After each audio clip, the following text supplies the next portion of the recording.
what they're missing is a necessary skill set, how to have a difficult conversation. Hey, team, we need to have a difficult conversation. I'm afraid to have this conversation. I fear I'm going to say the wrong thing or accidentally trigger somebody, and I need your help because I'm going to fumble this. But it's more important that we have this conversation than not simply because I'm afraid. That's how you start a difficult conversation. That is a teachable, learnable, practicable skill set. So one thing that I would like to see more of in our university system to prepare young people as they enter the workforce, whether they choose an entrepreneurial path or not, is to be better equipped with these skills, because their companies, as of now, are doing a poor job of equipping them. And if they are going to be the future leaders, I want them to bring these skills to business to repair the capitalism and repair the damage done by folks like Jack Welch. They are not soft. There is nothing soft about having a very uncomfortable conversation with somebody. So the question is, where do you start teaching? Well, there's plenty of a curriculum available, but it's usually in different departments. Go to the social work department. Go look at parenting education. There's tons of curriculum available, but we don't put it in the business school, and we need to. A course on active listening, for example. We are terrible listeners. We're good at screaming and yelling, and we're terrible at listening. The mere fact that there's even, it's even a thing, it's even a meme about how to get through Thanksgiving because of your uncle who has, opposite political views at you. And the best advice we get is don't bring up politics at the Thanksgiving table. That's nonsense. How about learn to have an uncomfortable conversation and learn to listen and understand someone's point of view when you vehemently disagree with them? And sitting down trying to convince them is not listening. Trying to understand and have empathy is listening. And when two people with opposing points of view can find common ground, that's where growth happens. And I'll give you a real life example from, in my life. I have a friend, she is from rural Tennessee, and we discovered over the course of our friendship just how divergent our political views and views on how the world works are. To the, she buys into some, conspiracy theory. And she and I went for a walk once, and we were talking about something, and I definitely thought, and I may have even said, how can you be so stupid? And she stopped in her tracks and said, you just called your friend stupid. And I realized, what have I done? I'm literally closing off any opportunity for constructive conversation here because I judged and accused, even if I think whatever theory she's buying into is not grounded in fact. I attacked her. And so I had to learn to take a step back and embrace empathy. And instead of trying to convince her that she was wrong or point out the facts that dispute her beliefs, I instead went on a journey of learning to listen and understand how she came to believe in the things she believes. And during COVID, we had many conversations that were diametrically opposed. And instead of attacking each other or trying to convince each other, we got really good at saying, tell me more about that. Where does that come from? And almost always I could find a fact or I could find a detail that says, you're absolutely right there. That is absolutely true.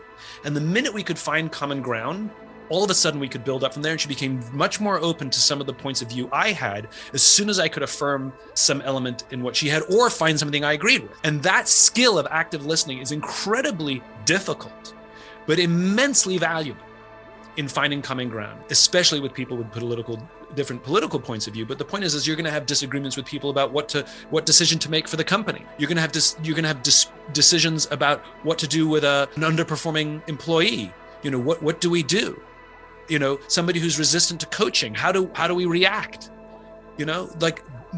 Difficulty is the nature of the game. There's nothing smooth about business. It is an incredibly complicated game it's a game of people, right? It's all people. Customers are people, investors are people, employees are people, everybody's people, and people are messy.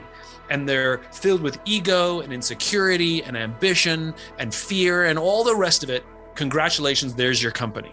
And, the best leaders are the ones who aren't necessarily the best at reading the P&L.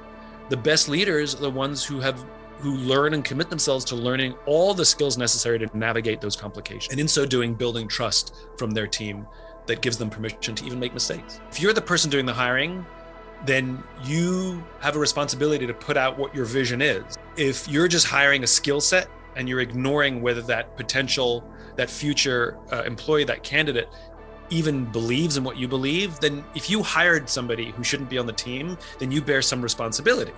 You can't just scream and yell at them and call them underperforming and let them go. You bear some responsibility, right? You made a mistake in hiring them. So that's part. If you're not the person responsible for hiring, but you're stuck with someone, you're working with someone who doesn't buy into the team goal, that shouldn't impact your optimism, right? It'll cause frustration, but let's be crystal clear what optimism is. Optimism is not blind, nor is it naive. It is not the same as blind or toxic positivity. Everything's fine, everything's good, everything's fine. And a lot of leaders make that mistake, which is in difficult times, they falsely believe they have to be positive and put on a brave face every day to inspire the team. But it does the opposite, because when we're in the mud together and you're blindly positive, I know we're in the mud, so I just don't believe you. And so it actually makes things worse. Or I look at you, go, oh my God, how can you be positive in this difficult time? There must be something wrong with me.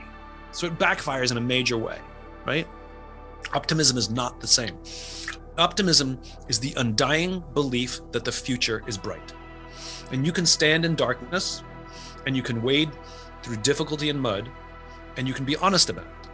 We are going through an incredibly difficult time. It is filled with uncertainty, and I am uncertain as well. But there's one thing I know for sure. If we work together through these difficult times, 100% guaranteed, we will get through this and we will come out of this stronger than we went in, even if I don't know how long we're going to be in the darkness. That's optimism. And no matter who's on the team, who may or may not buy into the goal is not to obsess about the one or two people who aren't bought in.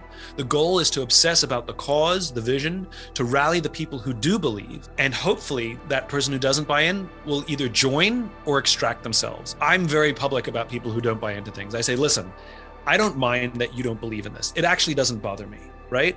Come to work, do your job, do sort of the minimum that we need, punch your clock, get your paycheck, go home. I'm totally fine with that. Just don't get in the way or sabotage what we're doing.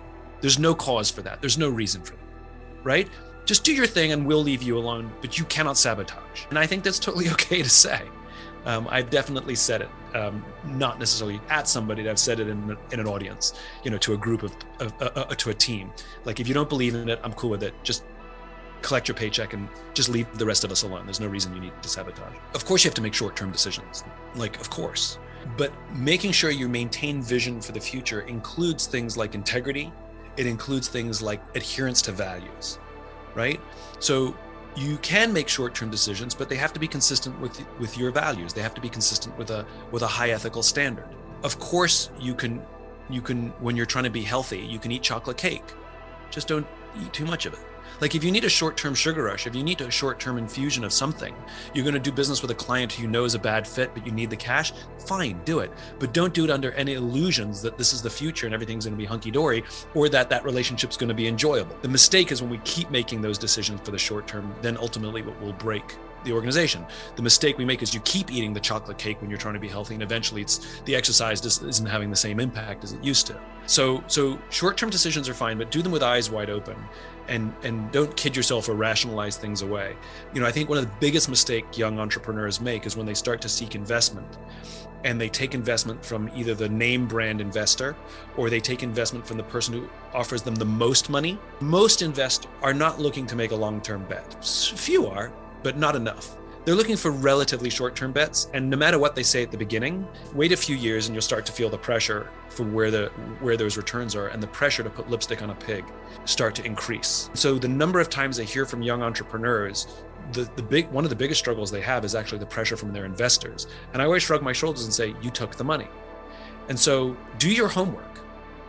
Go talk to some of their other companies that they've invested in, for example. Find out what it's like to work with them. Find out if there's pressure. Find out how they treat you when things go wrong. Find out what happens when you want to make an ethically correct decision. It might create a short-term liability.